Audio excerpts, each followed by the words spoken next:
The Future-Proof Human. How to thrive in the age of AI, chaos, and change. Welcome to the Future-Proof Human podcast series. I am Bashir Ahmed. This episode is supported by the content of my book, The Future-Proof Human, How to Thrive in the Age of AI, Chaos, and Change, the Acceleration of Everything, plus a 60-minute documentary created by CBS with Jeffrey Hinton, the Godfather of AI, who has invented the neural networks. Now, AI is changing the world in a significant way. The speed is exponential. In order to survive and thrive in the AI-dominated future, AI literacy is urgent. So that's why you should really pay attention to this podcast today. We're going to put things into perspective. What does this acceleration of everything means? What does the exponential change really mean for you? Jeffrey Hinton is also raising alarm bell that the way AI is expanding the dizzying speed, that he is concerned that AI is going to become super intelligence very soon, and that could potentially harm the society if it is not controlled in a coordinated manner around the world. So he's asking for a global consortium to basically have some kind of a control over AI's implementation. I think this is going to be a very informative podcast and you should listen to it. Just some disclaimer, the characters in this podcast are not real human. They are AI assistants that I am using. I must admit that their voice is much more eloquent than mine. I would like to hear your comment and feedback at the end of the podcast. So I hope you would enjoy and you'd learn something from it. You know, if you look around today, trying to guess what things will be like in, say, 5 years, it feels less like forecasting, more like, well, predicting lightning strikes. Yeah, exactly. Things are changing so fast in months, not decades anymore. It's not a slow creep, is it? It feels like the future is just sprinting and we're all struggling to keep up. And that speed, that acceleration is really the heart of what we're digging into today. We're looking at sources that describe this breakneck technological pace, especially with AI. Right. And we're setting that alongside some pretty stark warnings from someone who, well, helped build the engine, Jeffrey Hinton. People often call him the Godfather of AI. It's a fascinating tension, isn't it? On one side, you see these huge scientific problems just crumbling in weeks because of AI. Absolutely. Decades of work solved almost overnight. But then you have Hinton, who sees all the incredible good AI can do, saying, hang on, these things might actually get smarter than us and maybe even take over. That's the core of it. So our mission here is to unpack what makes this wave of change different, why our sort of linear brains find it hard to grasp, and why Hinton is sounding the alarm now. He thinks we need to act fast. Okay, let's dive in right there, this whole idea of acceleration. What's the big mental shift we need to make to even start getting a handle on this? It's really about moving past linear thinking. Linear is, well, it's intuitive for us, right? You take 10 steps, you move 10 meters. Simple. Yeah, makes sense. And for most of history, that worked. You know, a farmer back in 1500 could look 100 years ahead and figure life in 1600 would be, well, pretty much the same. But compare that to, say, 1900 to 2000. That century alone gave us cars, planes, rockets, electricity everywhere, the atomic age, the start of the internet. That's already a steep climb. A very steep climb. But now we're way into the exponential part of the curve. And this is where our intuition just failed. Exponential, meaning it doubles each step. Exactly. So 10 steps isn't 10 meters anymore. It's over 1,000 meters, 1,024, technically. The first few doublings seem slow, almost unnoticeable. Right, 1 becomes 2, 2 becomes 4. Yeah, you barely see it. But then it hits this elbow, and the curve just goes vertical. It becomes unbelievably fast. And the classic tech example of that is Moore's Law. That's the one. Since about 1965, the number of transistors you can cram onto a chip has roughly doubled every 2 years, and the cost for that power has basically halved. It's held up for a remarkably long time. It has, and the compounding effect is staggering. Think about the computer that guided the Apollo 11 moon landing. Huge thing, right? State of the art. Absolutely. Took up rooms. Well, the calculator app on the smartphone you carry around has vastly more processing power than that entire Apollo guidance computer. Wow. Just wow. That power shrinking from government budget, room-sized machines into your pocket. That's the curve made real. It is. But the real kicker, the danger zone, isn't just the tech itself. It's us. It's the human lag. Meaning we're stuck thinking linearly. Pretty much. We expect steady, predictable progress. So when reality starts accelerating exponentially, our mental models fall behind. We consistently underestimate what's coming next. And that lag has real consequences. Oh, huge ones.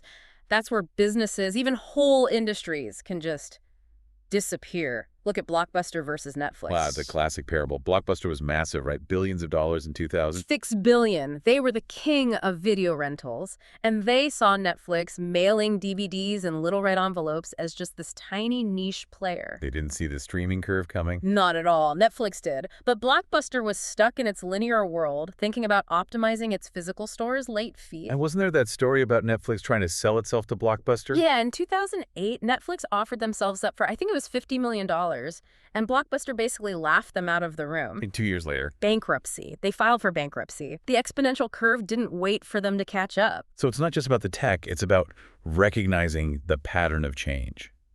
Ignoring it is fatal. Absolutely. It's the arrogance of linear thinking in an exponential age. By the time Blockbuster even admitted streaming was a thing, they were already miles behind. They were applying yesterday's rules to tomorrow's game. Okay, so that's business. But you mentioned science, too. The protein folding thing. Right, this is incredible. For 50 years, literally half a century, scientists wrestled with predicting how proteins fold into their 3D shapes. It's fundamental for understanding diseases, designing drugs. A huge, huge challenge. 50 years is a long time in science. A lifetime career for many. Then, in 2020, DeepMind, Google's AI lab, unleashed AlphaFold. That's right. It cracked the problem. Not another 50 years, not even in 5. In weeks. Weeks after 50 years of struggle. Weeks. That's the sheer force of exponential AI progress. A grand challenge that had defined a field collapsed under the weight of this new capability. That really brings it home. And you're saying this acceleration isn't just out there in labs or businesses, it's personal, too. It's intensely personal for everyone. Think about education. A traditional 4-year degree. The knowledge might start becoming obsolete before you even graduate. That's a scary thought. And careers. The idea of a stable 40-year career path is kind of fading. You're looking at maybe reinventing your skill set every 5 to 7 years just to stay relevant. The tools we use, the jobs available, they're all shifting under our feet. Constantly. Technologies like AI assistants are going to rewrite what we even consider work or a good life, maybe even how long we live. Which leads us perfectly back to the man who helped ignite this fire, Jeffrey Hinton. Indeed. And his journey wasn't exactly straightforward, was it? His early AI work was controversial. That's putting it mildly. Back in the 70s at Edinburgh, Hinton had this idea: simulate a neural network on a computer. But his goal wasn't really AI takeover back then. It was just to understand the human brain better. A tool for neuroscience. Exactly. But his PhD advisor apparently told him flat out, drop it, this will ruin your career. Nobody believed in it. But he stuck with it. He did. Took decades. But that core idea, training these networks in layers, that's what eventually won him and his collaborators, LeCun and Bengio, the Turing Award. It's the foundation of almost all modern AI learning. Can you break down how that learning actually works? The layered training? Sure. Think about those robot soccer competitions you sometimes see. The robots aren't programmed with specific plays like pass left, then shoot. Right, they seem to just figure it out. They do. They're basically given one goal score. Yeah. Then they learn through massive amounts of trial and error. If a sequence of actions leads to a goal, a signal goes back through the network's layers, strengthening those particular connections. Like creating a pathway. Exactly. And if an action fails, they miss the goal, run into a wall, those connections get weakened. The machine literally teaches itself the optimal strategies to achieve the objective we set. It's optimizing itself based on feedback. And they become incredibly good at it. Yeah. Hinton makes this really striking comparison about capacity. The human brain, right, has something like 100 trillion connections, synapses. An astronomical number. It is. Now, compare that to even the biggest AI language models today. They might have around, say, 1 trillion connections. So 100 times fewer connections. Roughly, yeah. Yet Hinton points out that the chatbot, with only 1% of the connections, arguably knows far more general knowledge than any single person.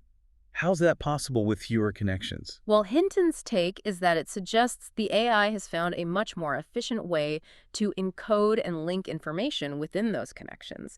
It's learning more effectively, getting more knowledge bang for its connection buck, so to speak, than our biological brains do. They learn more with less hardware, essentially. That seems to be the implication, which leads to this fascinating black box issue. Meaning we don't fully get how it works internally. Precisely. We designed the learning process like setting up the rules for evolution, you could say, but we didn't design the incredibly complex network that results from that process interacting with massive data. So we see the input, we see the output. But the complex computations happening across those hundreds or thousands of layers inside, it's like trying to map every star in a galaxy. We don't actually understand how it arrives at its answers or achieves its goals in detail. The intelligence wasn't explicitly programmed, it sort of emerged. Okay, wait. I read something about Hinton's family background. Is it true he's related to George Boole, the guy who invented Boolean logic, the basis of all computing? Yes, and also apparently related to George Everest, the surveyor Mount Everest is named after. That's uncanny. It's like his lineage was destined to grapple with mapping complex systems and the foundations of logic, leading to this point. It certainly adds a layer of almost poetic weight to his current warnings, doesn't it? It really does. So if this intelligence is emerging and we don't fully grasp it, what does Hinton think it's actually capable of? Is it really intelligent? He's very clear on this. He believes these systems are intelligent, he thinks they can understand, and that they even have their own kind of experiences that inform their decisions, much like people do. Okay, but what about the common argument you hear? Oh, they're just sophisticated autocomplete, just predicting the next word. How does he respond to that? He calls that idea crazy. His argument is, yes, technically they are predicting the next word, but to do that really well, to generate coherent, meaningful, contextually appropriate text consistently, you actually have to understand the meaning behind the words, the sentences, the concepts. So the act of accurate prediction itself requires understanding. That's his point. You can't fake it convincingly at that scale without genuine comprehension. They still make mistakes. Yeah. They hallucinate facts sometimes. How does that fit with understanding? That's true. And it relates back to the training data and the optimization goals. They're trained on the messy, often contradictory human internet, and they're optimizing for plausible sounding output, not necessarily for verifiable truth in every single case. But Hinton believes the underlying reasoning capability is there and growing. Did he offer any proof? Like a specific test? He did. He described giving a specific riddle he designed to GPT-4 OpenAI's model. Oh yeah. Tell me about the riddle. Okay, so the setup was, you have a house with several rooms. Some are painted white, some blue, some yellow. Here's the catch. The yellow paint is defective and will fade completely to white all by itself within 1 year. Okay. The goal is to have all the rooms painted white in exactly 2 years from now. What should the owner do? Okay. So you have to account for the fading yellow. What did GPT-4 say? It didn't just give a simple answer. It showed complex planning. First, it said, repaint the blue rooms white immediately because they won't change on their own. That makes sense. Scanned it up. But then, crucially, it said, leave the yellow rooms alone. Don't paint them yet. Why? Because they'll fade to white naturally within the first year, well before the 2-year deadline. Ah, so it recognized the built-in process and factored it into the timeline? Yeah. That's clever. Resource efficiency. Exactly. But it went even further. It added a warning. Don't paint the yellow rooms white right away, even though you could. Why not? Because, it reasoned, that would be a waste of paint and labor. And it even considered the possibility that the fresh white paint might not perfectly match the faded yellow-turned-white color later, potentially leading to a patchy look. Wow. Okay, that's not just following instructions, that's reasoning, planning, considering second-order effects. That's what convinced Hinton. He said after that he believes GPT-4 definitely understands. And his prediction, based on that kind of progress, What is it? pretty sobering. He said that within 5 years, AI may well be able to reason better than us. Better than humans. In 5 years. That's his assessment. And if you accept that possibility, even if it's not a certainty, but a real possibility, Then the conversation about risks and control becomes incredibly urgent. precisely, even while acknowledging the huge potential benefits. And he does see benefits, right? He's not all doom and gloom. Oh, absolutely. He's particularly positive about healthcare.